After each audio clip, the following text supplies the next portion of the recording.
help me welcome to the stage in Northwest Arkansas, Gene Chizik.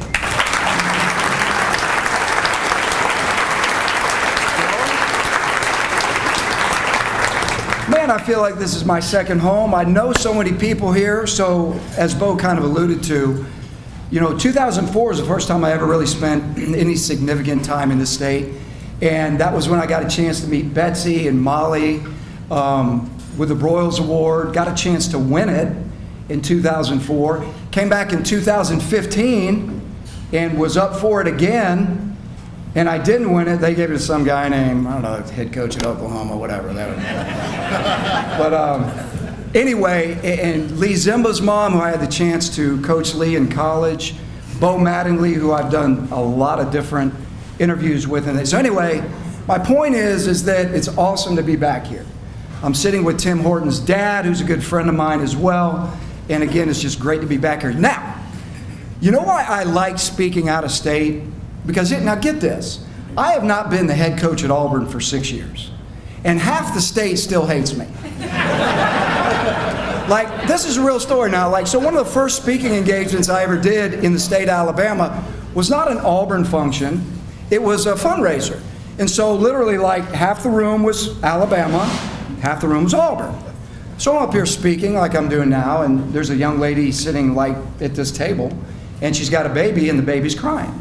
Well, I've got 3 kids, I get it, and the baby was kind of loud, but I get it, 3 kids. And so I'm looking at her as I'm speaking, and I'm trying to give her kind of some nonverbals like, you know what, it's okay, I get it, and I'm just trying to make her feel comfortable. And she's looking at me, and she's on the Alabama side.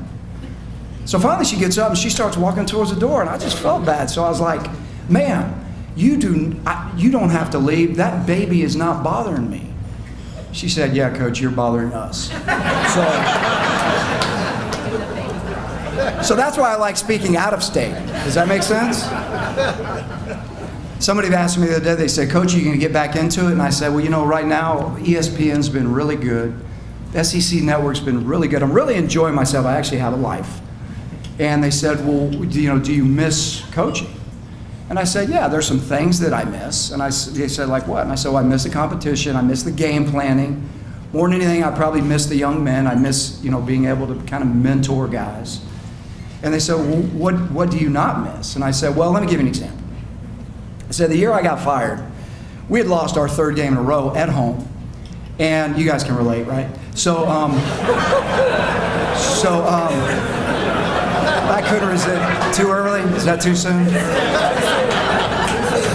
Too soon, sorry, okay. Forget I said that. But anyway, so we lose another game, and it's my wife and I, and we're in the back of, the state troopers that head coaches have, and trust me, they need them for protection, right? So my guy, and we jump in the car, and we're driving down the road. My wife's all upset. She's like, Gene, we're gonna get fired. I said, baby, I know there's not many people happy with us right now, but I said, look around. And it's about 10 deep on both sides, and we're flying down the road because the state trooper's taking us to my radio show. And I said, you know what I'm gonna do, baby? I said, I'm gonna take this $50 bill out of my pocket. I'm gonna throw it out the window. We're gonna make one person happy here today. So we're zipping down the road. I pull it out, I roll down the window, I throw it out, and there's a pile on that thing, and a lady comes up, and she's waving the $50 bill. I said, look at that, baby, we made one person in the stadium happy. She goes, can you roll down the window and throw 2 50s out and make 2 people happy? And the state trooper looks at me and goes, or roll the window down, throw yourself out, and make everybody happy. So, I don't miss that, but that's what happens, right? All right, let me catch you up a little bit. Bo kind of brought you up a little bit to speed.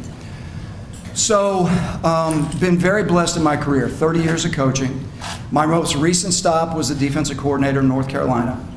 We were having a lot of really good success. I really enjoyed myself. But when I took the job at North Carolina, Larry Fedor was the head coach. He's a very good friend of mine. And he asked me to come run the defense. And initially I said no. Through a lot of persistence, I eventually said yes. So I went to Carolina. We had 2 great years there. Played for the ACC championship against Clemson, 2015. But I never moved my family. And so what we did is we commuted, and it was tough. So my girls were in high school. I didn't want to uproot them. So I didn't move them to Chapel Hill. They stayed in Auburn. My son was a freshman. He stayed in Auburn. And so my wife and I made it work. We traveled back and forth. It was tough. And so, in 2 years that I did that, I saw 2 football games and 2 baseball games of my son in high school.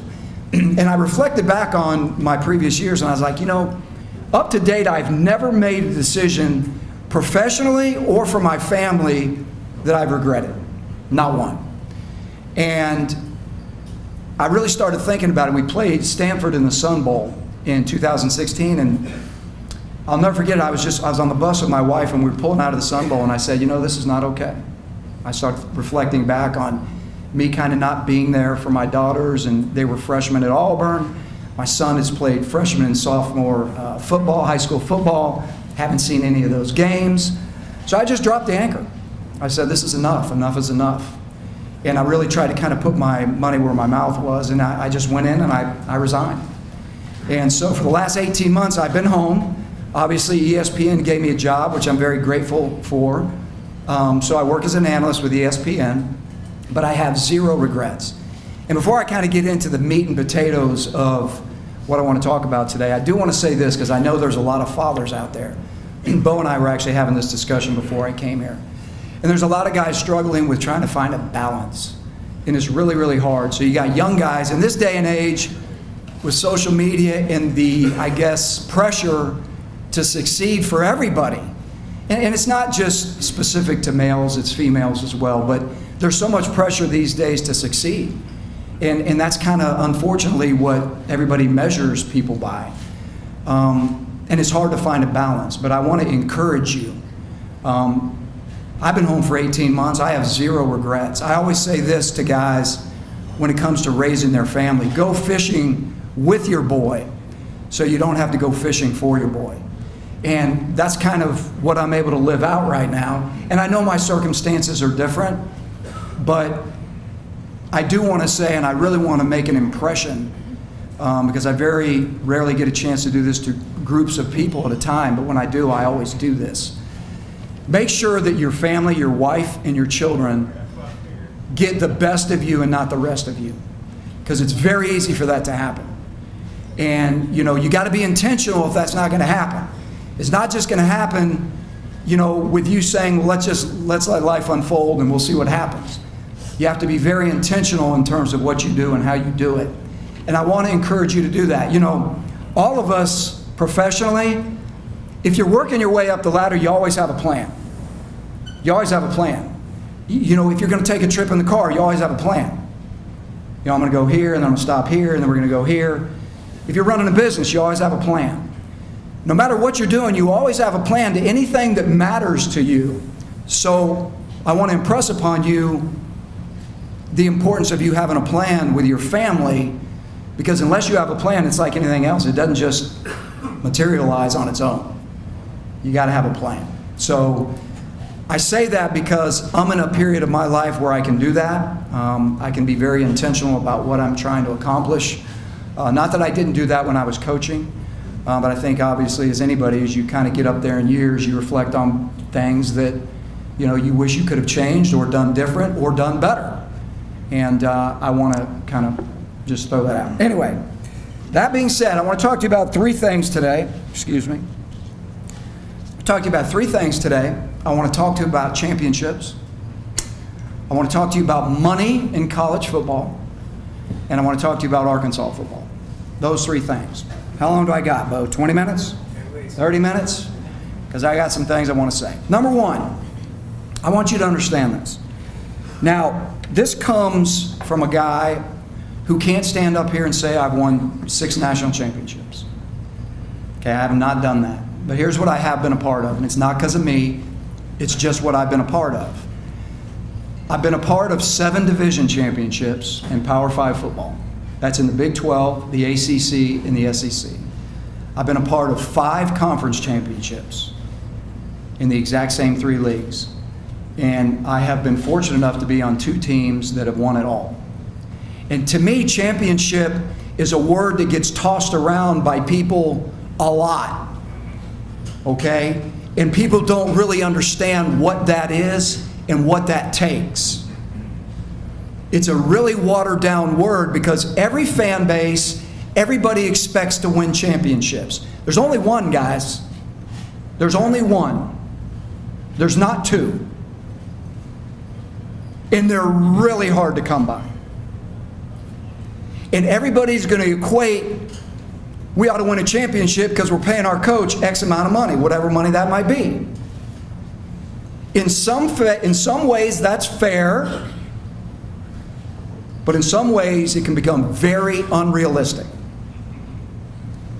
And championships are just hard to get to, much less when you get there winning it. So the first national championship game that I ever played in was against USC in 2005 in the Rose Bowl. And we were playing what we considered to be a USC team that was at that period of time, quote unquote, supposedly the best college football team in history. At least offensively they were. So when you get to these games, if you are lucky enough to get there, and it was 1 versus 2, we were 1-2 the whole year. Texas, USC, 1-2 the whole year. So we get to the game, and I'll never forget. I was the defensive coordinator, and they've got Reggie Bush, they've got Matt Leinart, they've got nothing but first and second round draft picks on the whole offense. And it's 38 days I have to plan to stop these guys. And I'm tired of looking at them. I mean, I can't turn on one channel. I'm in my hotel room in Pasadena just trying to find something that is not football related. I mean, I can go to the cartoon channel and there's something about USC on there. So game day can't get here fast enough. 38 days. So the game starts, the game unfolds, and guys, have you ever had a plan that just unfolds perfectly? I mean, the first half, we go into the locker room. Now, they're averaging like 50 points a game. Averaging. It's 16-10. Texas is up. So Matt Brown comes up and says, hey, Gene, will you do anything different at halftime? I'm like, oh, heck no, man. They're seeing the game. They're playing fast, man. We're not changing anything. So we go kick the ball off the second half, and it totally flipped. We could not stop these dudes. It didn't matter what I called. It was a track meet. I was going like this. My neck almost broke. They were going up and down. And like I'm talking to the guys on the sideline from the booth up there, and I'm like trying to convince them that, you know, we really can stop these guys. I mean, so it all comes down to a 4th and 1. It all came down to just one stop. That's all we needed. We're down by 12 at one point. 5 minutes left in the game. We need one stop. We haven't stopped them yet. It's 4th and 1. They run out a tailback on the field that told our whole defense where the ball was going. They had Reggie Bush in. They brought in Lindell White. Our whole defense knew exactly where the ball was going. We literally worked in practice 4th and 1 to win the game. We worked it. We called it that. This is 4th and 1 to win the game. I don't know how it's going to win the 4th and 1 to win the game. They run what we thought they'd run. We stop and we get the ball back. We win the game. You know the rest of the story. Probably the greatest, maybe the greatest championship game in history. I'll never forget it, man. I'm exhausted. My wife and I were on the bus, and look, I married. How many of you guys would marry your high school coach's daughter? Any of you guys do that? I did it. That just came to me right now. But anyway, we're on the bus, and we're leaving the Rose Bowl, and I'm exhausted. We're 13-0. I had just went 13-0 at Auburn in 2004, and I changed jobs, and everybody at Auburn hated me for leaving, and it's just a long moving your family. My kids were little, and I remember driving off, and I remember looking at that Rose Bowl sign in the back, and I'm like, oh my God, how blessed is this, man? I remember thinking, really make a mental tattoo of that, because you know you may never get back to one of these again. And my wife's sitting next to me. She's exhausted. I'm exhausted. She always usually knows when to say something and when not to say something. And it was one of those moments that she was quiet and she didn't say anything, and it was awesome. And then finally, she looked over at me. She goes, so did you just give the defense a second half off or what? What happened? Anyway, that doesn't really have anything to do with the story. But the point is they're really, really hard to win. Then, as we won it with Auburn 5 years later as the head coach, that came down to a walk-off field goal. But there's so many things that have to happen to truly win a championship. Everybody talks about, well, we hired this guy and we ought to win a national championship. We hired this guy, and we just have this new end zone facility and we got these new waivers. So does everybody else. Like, that's not unique to you. And what does it take? It takes, number one, great players. Now, in Auburn, when we won it, we had the best player in college football on offense, we had the best player in college football on defense, and we had a bunch of really, really good players to go along with them. Not a bunch of draft picks. Lee might have been one of the only ones. We didn't have a bunch of draft picks. Now, at Texas, we had a bunch of draft picks. But you better have some really, really good players at key positions. That's number one. Number two, you better coach them right. Because there's no forgiveness in college football today, because one loss, you're out. You got to have great plans. And let me tell you something, you better be able to go on the road and win. You better be able to win on the road. You better be able to go to hostile environments and win on the road. But you got to coach them right. You got to put them in positions to succeed. And one time management issue at the end of a game can set you out of the national championship game. One bad decision.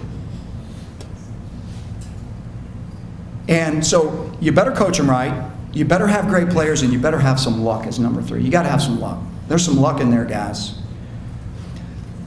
In 2010, we had 6 games of ours out of the 14 that we won that came down to the last possession.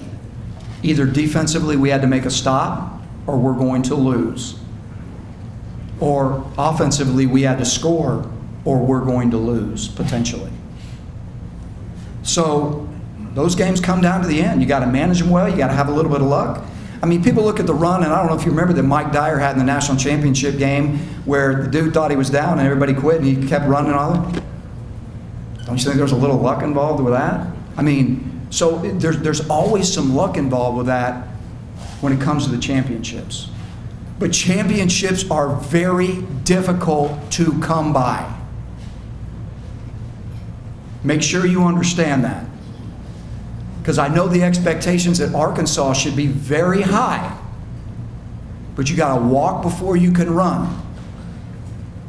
So that's number one. Number two, I want to talk a little bit about money in college football. The money in college football has become insane. So let me give an example. A friend of mine who's a head coach in the NFL, he called me and he said, Gene, I want to hire a secondary guy. He says, recommend somebody to me. I said, all right. And I recommended who I wanted him to consider. And he said, okay. And he said, where's he at? And he was a coach in the SEC. And I said, now you got to be ready to pay him. And he said, okay. He said, like what? And I said, well, he's a secondary coach. He's not a coordinator.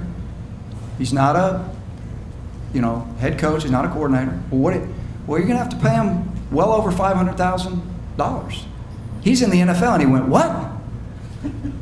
I said, yeah, that's what they pay in the SEC.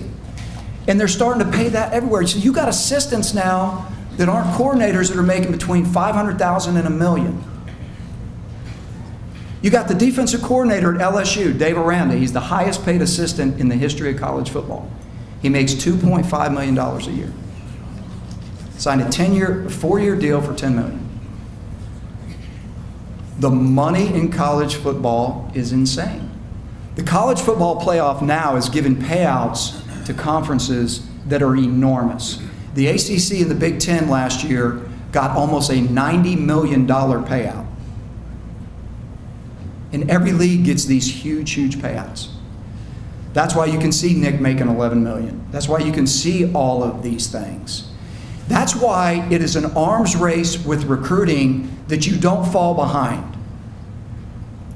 Now, facilities aren't going to necessarily guarantee you a recruiting win, but I can promise you it will solidify a recruiting loss if you fall way behind. You got to have them. Clemson just spent $55 million on their new facility. I did the Miami game on last Thursday night in the booth. Mark Rick walked me around their new facility of $40+ million. And he said, we got to have it. I mean, and it's just a football-only deal. indoor, you gotta have it. But what goes with that is very little patience. That's where football is right now. There's very little patience from fan bases for one reason: money. I'm just being real with you. Money.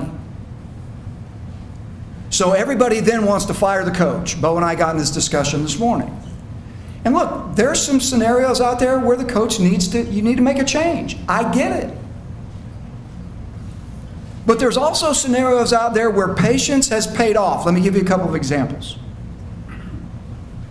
2016, Brian Kelly goes 4-8. The year before they won 7 or 8. I can't remember what it was. Let's fire Brian Kelly. Okay, well, who are you going to get? I mean, Newt Rockney's not available. Who are you going to get?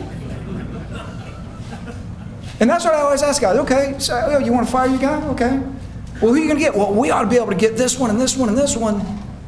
You think so? So you think that any coach just wants to go to your school because you love your school? Y'all think that's real? It's not real. It's not real at Oregon. It's not real at Arkansas. It's not real at Auburn. It's not real. And I'm not saying there aren't great jobs out there.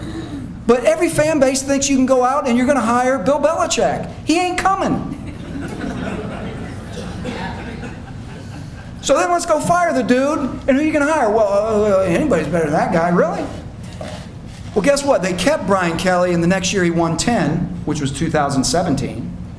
And now they're undefeated. Gary Patterson, TCU. Go back 2013, he was 3-9. Well, let's get rid of Gary Patterson. Next year, I think he won 12. Mark D'Antonio, Michigan State. 2016, another great example, 3-9. Let's fire the dude, man. He's lost it. He's too old. He can't recruit. Whatever. Everybody's got all the reasons. They didn't fire him. Next year, he wins 10.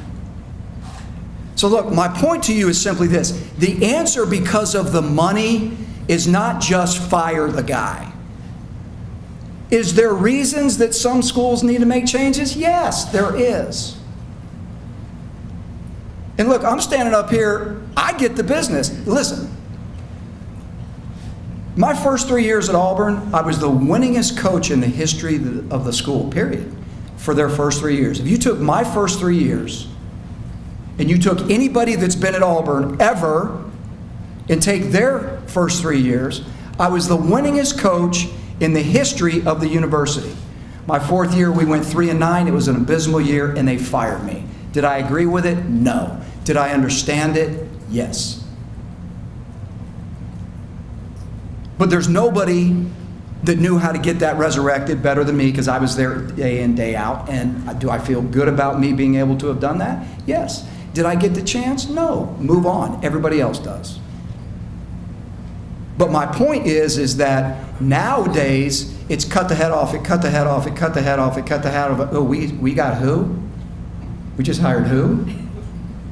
Oh, he came from so-and-so. Oh, well, who did you want to hire? So my point to you in all of this, as I look around, and I probably see 2 weeks ago a lot of disappointed faces after the North Texas game, right? Hey, that wasn't good. It was abysmal. I get that. Let's call it for what it is. But it's the first quarter. It's the first quarter. So I'm going to move now into Arkansas football. Not one of you sitting in your seat has any idea of the undertaking of what it takes to come into a new program as the head football coach and get it running in the direction that you would like it.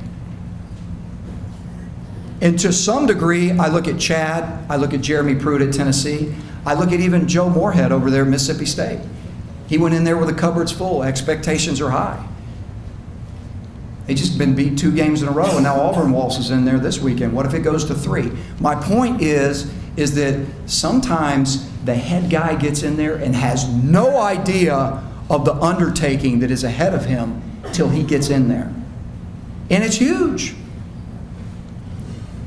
The undertaking is huge. You look at what Chad's got to do. And look, I don't know everything about Arkansas football. I know what I see. You want me to point out the negatives? I could do it. You want me to throw out some positives? I could do it. But here's what I know. I know that Chad Morris has come in. He's hit some rocky roads. He's got a complete culture change that he's got to impart on 125 guys. That's everything from a culture of accountability to buy-in. Look, everybody says, well, are the guys bought in? Look, you know what gets you buy-in? Winning.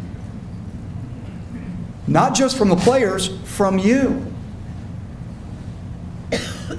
But it's hard, and there's a huge undertaking for Chad to go on here.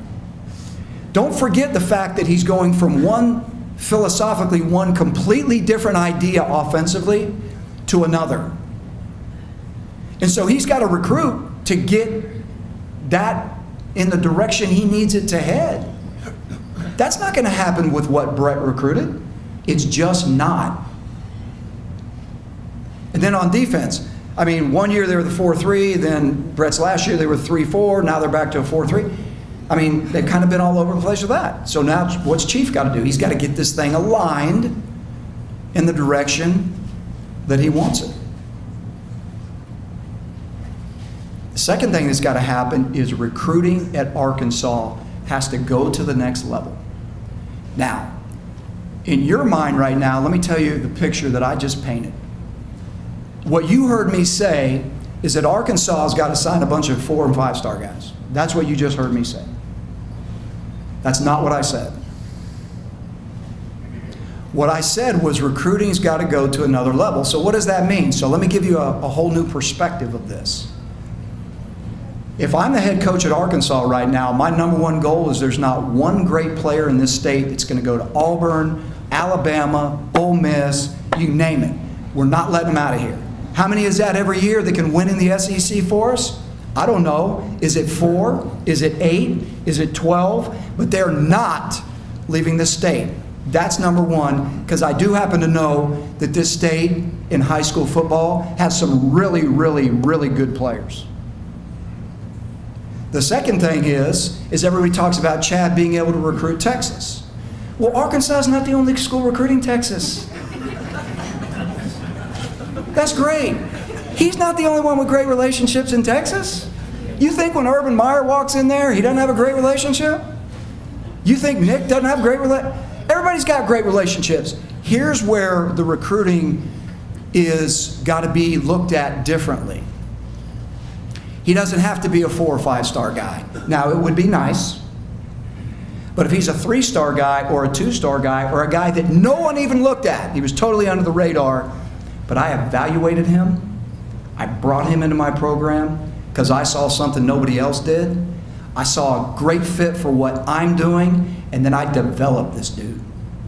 And maybe nobody's heard of him for 2 years, but year 3, year 4, year 5,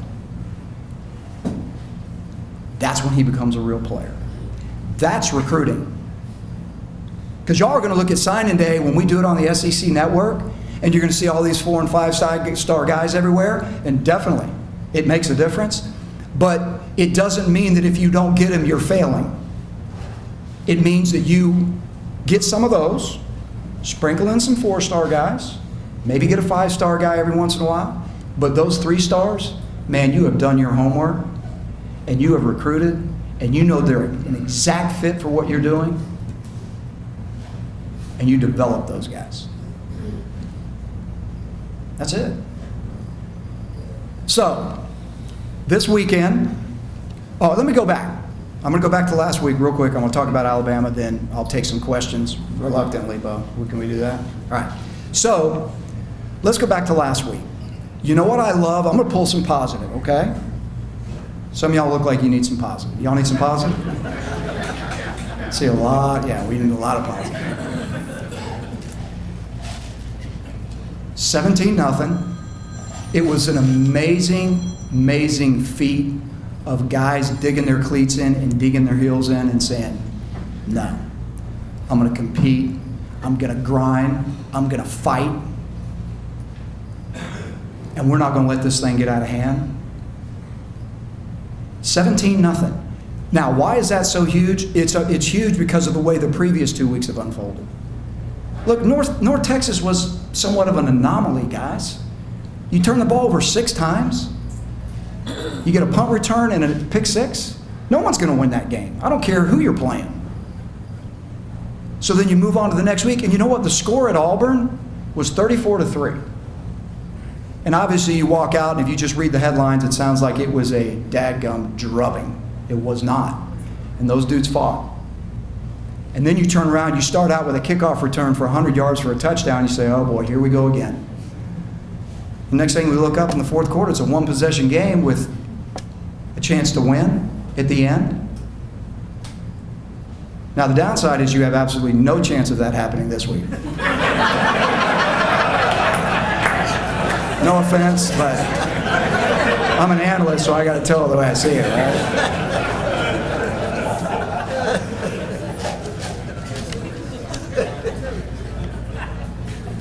But I will say this. If I can impart anything to you, I know how much, what makes college football great? Everybody's passion for the game. Y'all are passionate fans, and you should be. It is the greatest game on the planet. And, you know, unfortunately, because we're so passionate about our schools and our people and our alma maters and all that, man, we can let a game ruin our weekend. Man, embrace college football season. You know, I don't know if there's going to be 2 wins, 6 wins, 3 wins. I don't know. It could be anywhere over the spectrum. But let this thing play out. Let it play out. And, you know, it's a huge undertaking for Chad Morris and several others in this league. And I try to say it every Saturday night on TV. You know, I mean, you can't judge a team in the middle of the first quarter. And that's where we are as a program here at Arkansas. You're in the middle of the first quarter. And look, for you to enjoy great things in life, you have to experience things that aren't so joyful. That's just the way it is.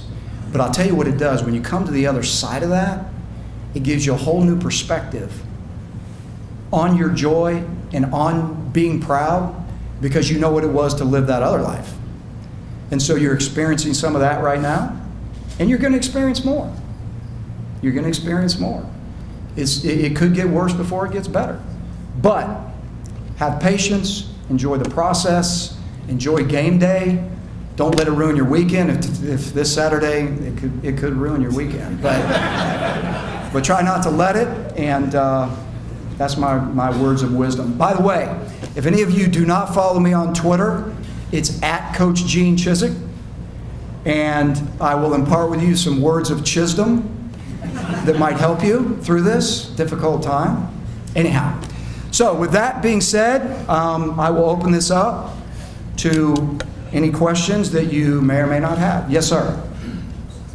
Can anybody beat Alabama with Tua healthy, and if so, who? No. I mean, honestly, think about this, guys. This is the way I explain it. The success that Alabama has had with these national championships has been done with a surrounding cast of players around a quarterback that was good. They were good college quarterbacks, surrounded by first and second round draft picks pretty much everywhere, right? Well, everything's changed now because you have those same supporting cast people around a potential first round draft pick at quarterback. And think about, over the test of time, when the last time Alabama, particularly in the Nick Saban era, that they've had a first round draft pick at quarterback. So you'd have to go back to, I don't know when you'd have to go. You have to go back a long way. So that's how it's shifted. And then if he gets hurt, you got another really, really good quarterback behind him. And nobody in college football has that scenario at quarterback that I'm aware of. Yes, ma'am.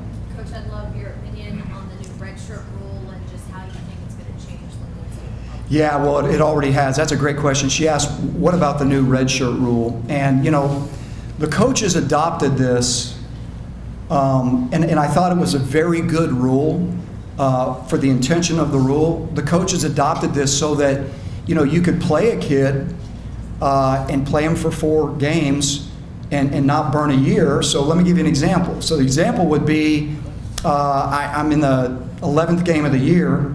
My quarterback gets hurt, and I wanted to really redshirt this other quarterback, but now I can play him because I can play him these final 2 games if my guy's still hurt, get my quarterback back for the bowl game, and I can still redshirt my quarterback.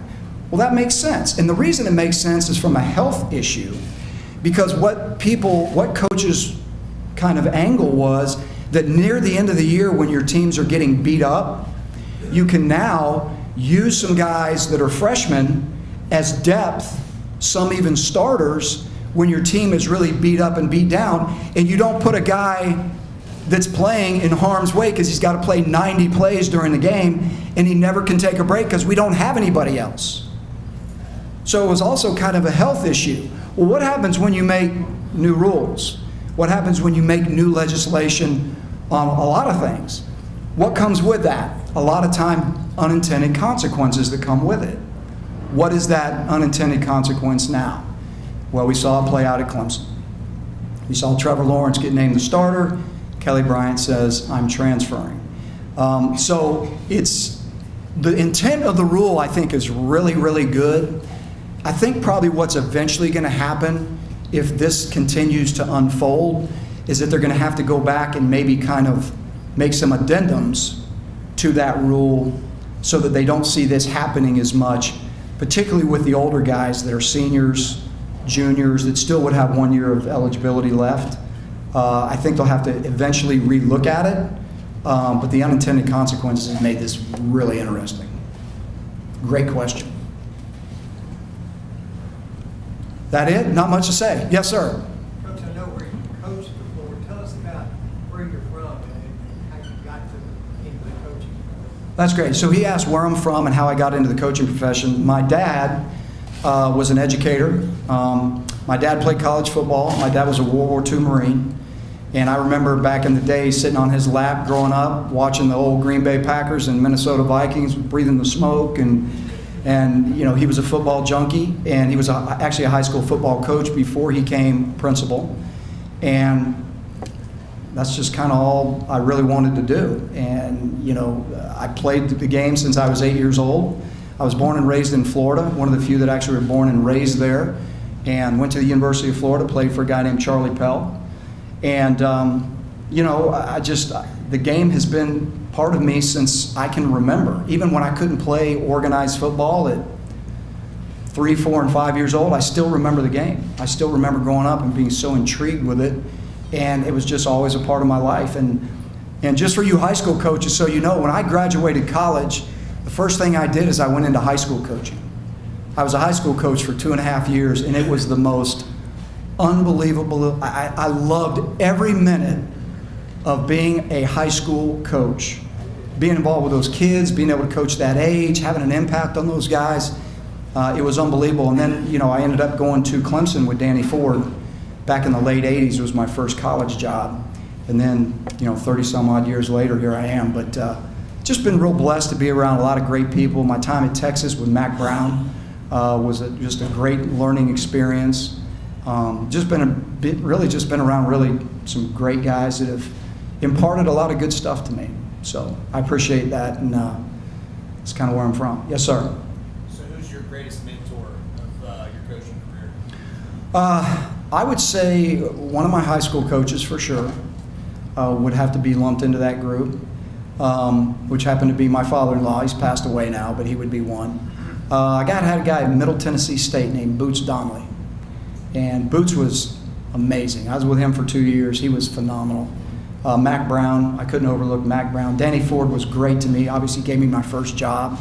All those guys were mentors, and I was able to really pull things that I really thought were amazing that they did. And I've also, learned a lot of some things I wouldn't want to do. You know what I mean? But just great guys. And again, I think guys are product of, who you're around and, who rubs off on you and what you choose to take, away from these people. But I've been very lucky. Yes, sir. What was it like to coach Cam Newton? Well, let me tell you a great story. So It was 2000. It was the season of 2009. It was my first job at Auburn, my first year at Auburn. And we actually, I didn't like where we were at wideout, so I sent, we were on an off week.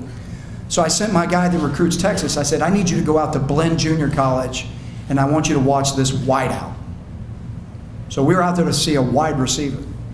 So my guy came back, and we had the meeting on Sunday. I said, what did he look like? He said, the receiver, no, that's not. He goes, but there's a quarterback there we probably want to look at. So I said, all right, well, what's the deal? He says, well, he's a transfer from Florida, and he goes in the whole story. And so I said, look, but we weren't necessarily looking for a junior college quarterback, but he said, coach, this guy's pretty special. So I said, okay, well, let's keep recruiting him and see what happens. Now, fast forward to December. They win the junior college national championship. They go undefeated. And so they're on me. Coach, we got to look at this guy. We got to look at this guy. And I was like, well, we're not going to really take a junior college receiver, but, I'm definitely open-minded. So they say, well, look, he's getting ready to come back to Georgia, to Atlanta. He's done with his semester. And can we bring him on an official visit? And I said, yes, we will bring him in on an official visit. But, guys, that doesn't guarantee you that I'm offering him. I got to get a feel for him. I got to see what let's just. So they said, no problem, coach. Let's bring him in. So I was sitting at my desk, and, they knock on my door. And I'm down there. I'm writing, and I'm going. So they walk him in, and I kind of look up, and I went. He's 6'6". He's 55 pounds, and I went. You're our top recruit in this class. And, so that's really all it took. But the thing is, you see Cam, and you see all this funky stuff he wears, and you see all this, kind of image that he portrays, and some like it, some don't. That's America, right? But I will tell you this about him as a worker and a football player and a human being. Number one, he is a really, really great human being. Like the very first conversation that I had with him when he walked through the door, I said, let's say football's out of it. There's no more football. Doesn't matter why, there's no more football. You get done playing 2 years here, what are you going to do? He says, I want to open my own daycare. So he's got a real heart for kids. Like he would walk through this door and walk past every adult and go straight to the 4-year-old. Like that's what he would do, because that's what he cares about. That's what he loves kids. He's one of these guys that in practice, he works. I mean, anything we asked him to do, he did it, and he did it full speed. And if we didn't like the way he did it, all you got to do is tell him, and he's going to change it, and he'll reset the button. But he was a phenomenal athlete, worker, very respectful, never missed class. He did everything we asked him to do in the 1 year that he was with us. Yes, sir, in the back. Coach, what's your opinion about Coach Morris, whether or not he should recruit the young man from Clemson quarterback? Well, I think it would be wise to recruit the young man from Clemson. I would say for Coach Morris and anybody else out there who really wants to win, I think he's really good. I mean, I've watched him on tape. Kelly Bryant is really, really good. So Trevor Lawrence, who I haven't had a great sample size of yet, must be extraordinary to beat out Kelly Bryant. But, like I said on the air the other night when we had this discussion on ESPN, the head coach's job is, he's got one job. Put the guy out there that gives you the best chance to win. And you got to believe that Dabo and his staff, they see Trevor every day in practice, and he's better than Kelly Bryant. And, I mean, you got to go with it. But if it's me and I'm anywhere in the country and I'm running the offense that suits Kelly Bryant, which Chad Morris absolutely does, I'm all over it. I'm all over it. I'm pushing all my chips in with that guy. Yes, sir. How about when you hired Coach Malzahn? Yes. Tell us about that. Yes. So Gus was at Tulsa at the time when I took the head job at Auburn, and I met him in Dallas, and we needed something different at the time offensively at Auburn.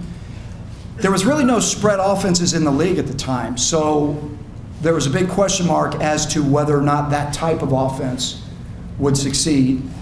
I watched a lot of film on Tulsa, and I saw everything through the glasses of a defensive coach. And I saw how many problems off that type of offense can present.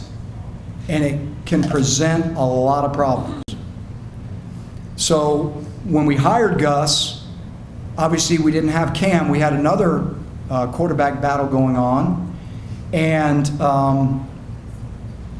the offense was still predicated on running the football with high tempo, getting defenses off their heels with not being able to align. And we had a lot of success with it. That first year, we set a lot of records. Gus did a great job calling plays. He did a great job game planning. Gus did a great job for me. And he really did. And he's done a great job as a head coach at Auburn. And he's one of the best minds in college football. But I will tell you this, like anything in any offense, and you can take this to the bank, it doesn't matter what school you're at. It doesn't matter what offense you're in.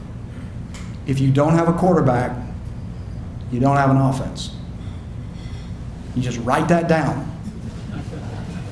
And in my case, you don't have a job. So if you do have a quarterback, you do have a chance. Back to your point, go get Kelly Bryant. Great question. With the recent development of players being able to transfer out, what do you see in the future? How's that going to be a problem if you recruit a player and now they just up and leave? I guess you can't keep them, but what do you see in the future for college football with that? Well, he asked a similar question to what this young lady asked. Now that guys can up and transfer basically pretty much freely, what does that look like moving forward? Well, let's back that up a little bit. You can transfer anytime you want and redshirt, be ineligible, and then go on after that. The problem is becoming now the guys that can transfer and be eligible immediately, and that is because they're graduating. And I'm going to give you an example. There's a quarterback at NC State right now who's really a good player. There's a Boise State. He graduated in 2 years. This is his third year at NC State. So where you're going to see quarterbacks going with this is their senior year of high school, they're going to be ahead of the curve. They're going to get 1 whole year of college done before they leave high school. Then they're going to get to college and they're going to load up just in case. And I use that as quarterbacks, and that's probably a little unfair. This could happen with anybody, but quarterbacks is kind of where the spotlight is right now. And then they're going to be able to try to graduate in 2.5 years because they had a year in high school of college credit. And now if things aren't going like they want, they're going to be able to transfer. I see it through 2 sets of lenses. I get it that everybody wants the best for themselves because everybody looks at themselves now as a brand. Everybody's got their brand, right? My brand's not high enough here. I'm going to transfer and I'm going to make my brand, elevate when I go to school X, Y, and Z, right? So, but, I don't like it as a coach. I don't like the message to young people today that if you don't get what you want, move on. Go someplace where you think the grass is greener. I get it, but again, I'm seeing everything through a 50-some-odd-year-old coach's lens, right? I don't like that message for my own children because I think you have to battle through things in life to get to the other side of it. And you're going to make decisions that aren't good. And that doesn't mean you can just move on. Sometimes you got to press through those decisions and get to the other side. So I see it from both lenses, but it is a problem. And I don't think it's a great one for coaches right now. So moving forward, there will be some more dialogue for sure. Guys, I enjoyed it. God bless you guys. Have a great day.